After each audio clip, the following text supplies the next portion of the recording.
Hello, BC 1030 students. Instructor Pamela here. I would like to give everybody a big congratulations on your dedication to your education, as well as yourself learning information technology and healthcare. So welcome to week 5. And I'm going to give you a brief description of what to expect when you move forward from BC 1030 to when going into your BC 2010 if you are in your MBC program as a coder. So you are going to be working with your diagnostic coding from your ICD-9 book.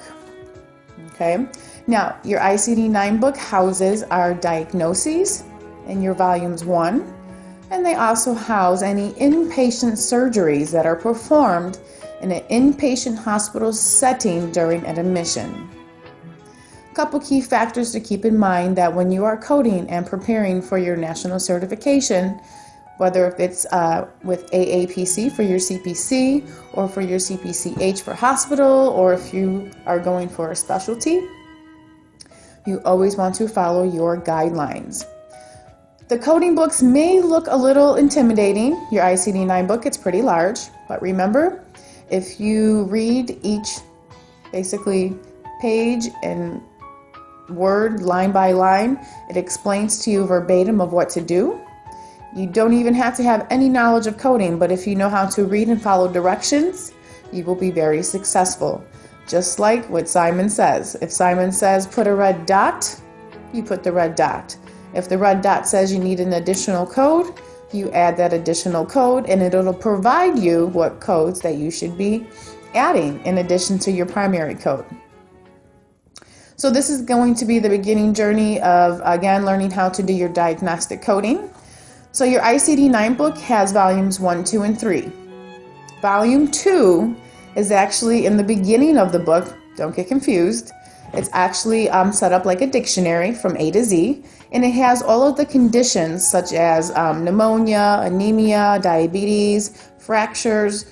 And when that's the case, when you are looking up a patient's diagnosis, you're going to go to that, let's say fracture, you're going to go to your F's, go to fracture, determine what body part has been injured, let's say the radius ulna. You go to the radius ulna, and then the code will give you a numerical sequence number that you have to go into the middle of the book to volume 1, look for that code, make sure it matches to the physician's documentation, and that's how you determine if you coded properly. Inpatient coding and outpatient coding always needs a volume 1 and ICD-9 code because it is the diagnosis and it's telling the insurance company of why the patient is receiving services. If you are an inpatient coding at a hospital, you will use volume 3 codes in the ICD-9 book. Now keep in mind, if your job, your description is not inpatient hospital coder, you will not use those codes. Only volume 1 codes, and that's for inpatient and outpatient across the board. The only time you do use volume 3 codes if the patient is admitted for some days and they have a surgery, but the surgery must match the primary diagnosis, the why of the patient was admitted.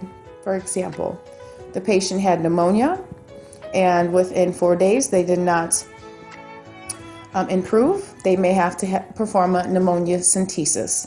That's the case. Pneumonia centesis actually supports the pneumonia, and it will actually provide a little bit more money in reimbursement because of the pneumonia centesis was performed. And that is your inpatient coding. So again, you want to focus on your diagnoses, volumes 1 and 2. Make sure you read, know where your guidelines are at, and continue practicing your medical terminology. And this will all continue to help build the foundation of you becoming the best healthcare professional that you are and that you can be, and treating our future from before us, now and in the future. Till next time, Instructor Pamela here. Journey well. Bye-bye.